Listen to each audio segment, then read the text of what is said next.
Hello, students. Hope you are studying well and thank you for your response. I'm getting responses, I'm getting work. When now we have come to the second chapter of Panorama book, The Portrait of a Lady, where we have already discussed about the lady whose portrait is drawn here by the words of the writer or the author. We have already come across the description of the lady is none but the author's grandmother. So we can say it is a tribute to his grandmother. Next, we have already come to know about the different the picture of grandmother, the physical stature or the physical appearance of the grandmother, and also the physical the picture of the description of the picture of the grandfather, which is very vividly and very beautifully described by the beautifully drawn by the words of the writer. Now today we're going to read about the early childhood days of the writer, how it was memorable with his grandmother, how he used to spend his early childhood days in village with his grandmother.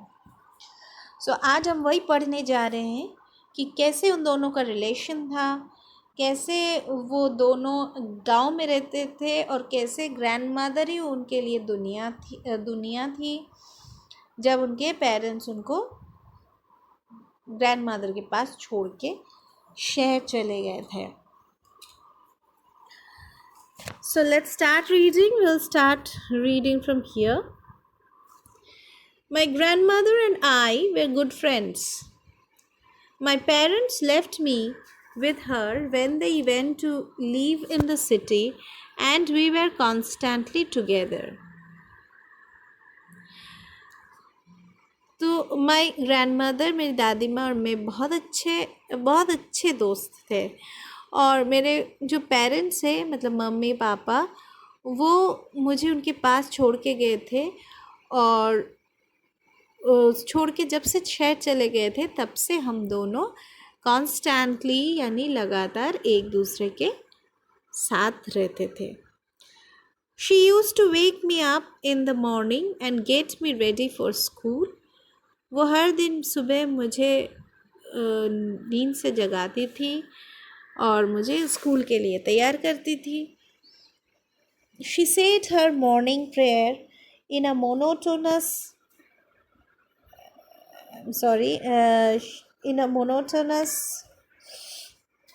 song while she bathed and dressed me in the hope that I would listen and get to know it by heart. तो जब वो मुझे सुबह उठाती थी, मुझे ready करवाती थी और कॉन्स्टेंटली उनका जो मॉर्निंग प्रेयर था, उनका जो प्रार्थना संगीत थी, वो एक मोनोटोनस यानी जो सुनने में अच्छा ना लगे. मतलब हर दिन एक ही चीज़ सुन के बोरिंग बोल सकते हो. Monotonous is boring.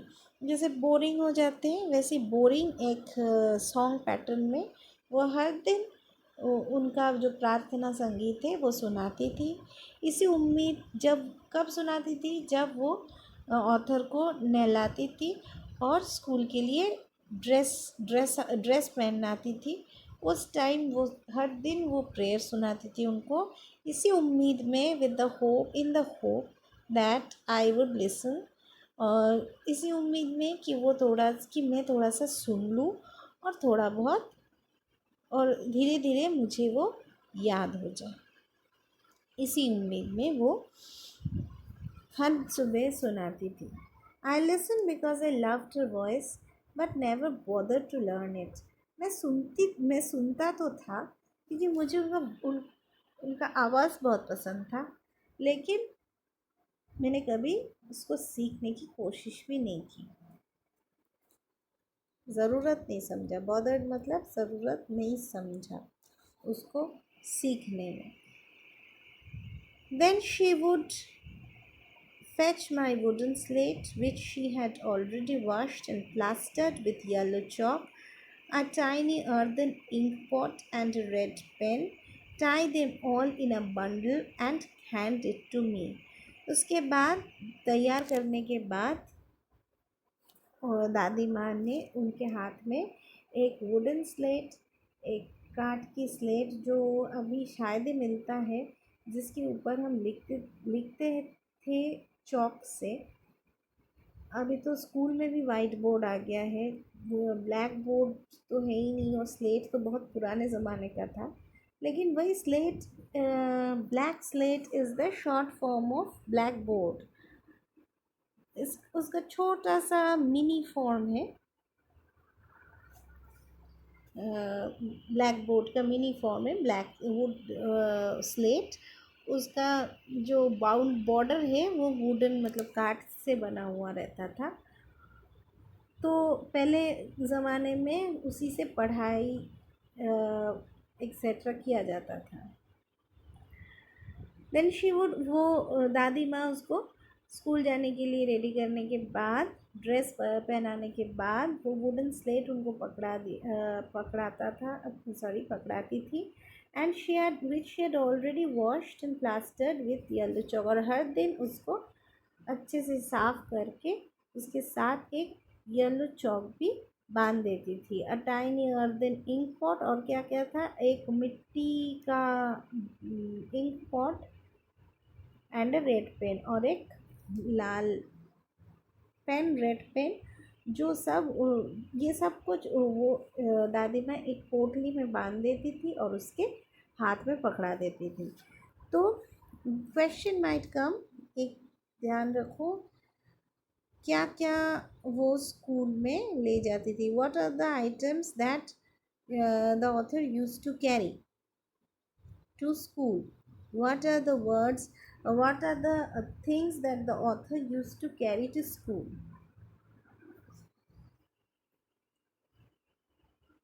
So, this is the answer. What are the things that the author used to carry to school? This is the answer. Another question is there. यहाँ से और एक question आ सकता है. That is, she said, how did uh, grandmother gets the author ready for school? How did the grandmother gets the author ready for school?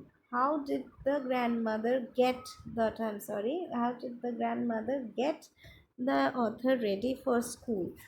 So this will be the answer. My parents left with me with, I'm sorry, यहाँ से she used to wake me up, यहाँ से start होकर यहाँ पे ख़त्म होगा आपका वो answer.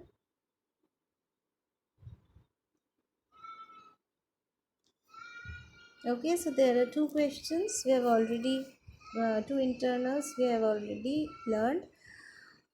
After a breakfast, let's continue reading. After a breakfast of thick stale chapati with a little butter and sugar on it, we went to school. She carried several stale chapatis with her for the village dogs. After breakfast, or what did the author have for breakfast before school? This is another question.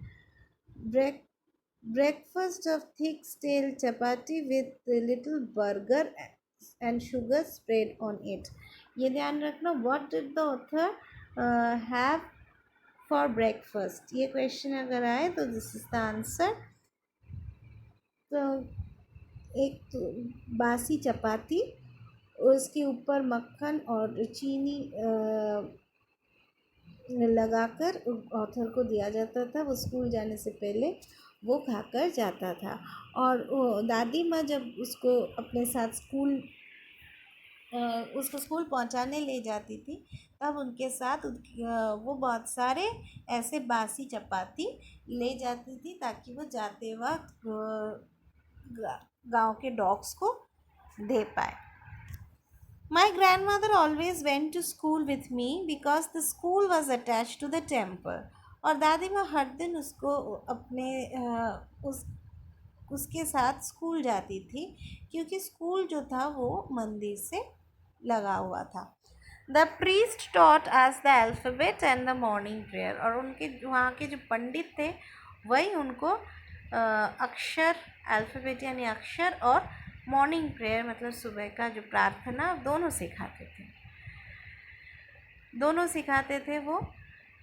While the children sat in rows on either side of the veranda singing the alphabet or the prayer in a chorus, my grandmother sat inside reading the scriptures.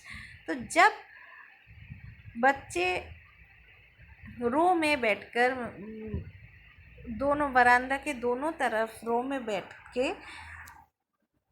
Alphabet और prayer एक साथ गाते थे. एक साथ, coarse मतलब एक साथ बोलना, एक साथ गाते थे. You all know what is chorus. My grandmother, उस टाइम ग्रैंड मदर अंदर बैठ के स्क्रिप्चर्स पढ़ती थी. स्क्रिप्चर्स यानी पुरानी किताबें, मतलब पोथी जिसको कहते थे, वो पढ़ती थी. स्क्रिप्चर्स यानी books binded by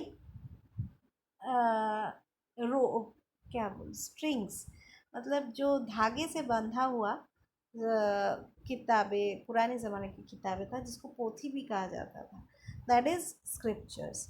when we had both finished we would walk back together. तो जब ग्रैंड माँ का भी जब पोथी पढ़ना हो जाता था और उनका भी जब पढ़ाई हो जाती थी बाहर बैठ के, तब दोनों फिर से वापस एक साथ घर आ जाते थे. This time the village dogs would meet us at the temple door. मतलब वो जाते टाइम वो विलेज डॉग्स नहीं रहते थे, जब आते थे वो दोनों तब वो मंदिर के दरवाजे पे वो विलेज डॉग्स मिलते थे. They followed us to our home growling and fighting with each other for the chapatis with through to them. और पूरा रास्ता वो सब उन दोनों को फॉलो करते हुए आते थे. ग्राउलिंग मतलब भौंकते भौंकते और एक दूसरे से लड़ते हुए, चपाती के लिए लड़ते हुए, जो वो लोग मतलब ऑथर और उनके दादी माँ फेंकते थे, वो सारे चपातीस के ऊपर लड़ते हुए वो घर तक, वो सारे विलेज डॉग्स हर दिन घर तक आते थे वापस आते time. When my parents were come, so this is the actual, will not start today. This is the actual, this is the part, the early childhood part of the author, where the author spent his days with grandmother in the village life. grandmother के साथ उनका कैसा था, वो हमने आज पढ़ा. आज हमने थोड़ा सा ही, तो अब अगले दिन हम ये पढ़ेंगे. आज थोड़ा सा ही पढ़ा, अगले दिन हम ये पढ़ेंगे, क्योंकि पोर्शन वाइज पढ़ते हैं, टाइम वाइज पढ़ते हैं. अगले दिन हम पढ़ेंगे जब वो दोनों गांव छोड़ के शहर जाते हैं अपने पेरेंट्स के साथ, मतलब ऑथर के पेरेंट्स के साथ और दादी माँ उनके बेटे के साथ. तब धीरे धीरे क्या क्या चेंजेस होती है उनके लाइफ में, क्या क्या चेंजेस आते हैं, वो हम नेक्स्ट वीडियो में पढ़ेंगे.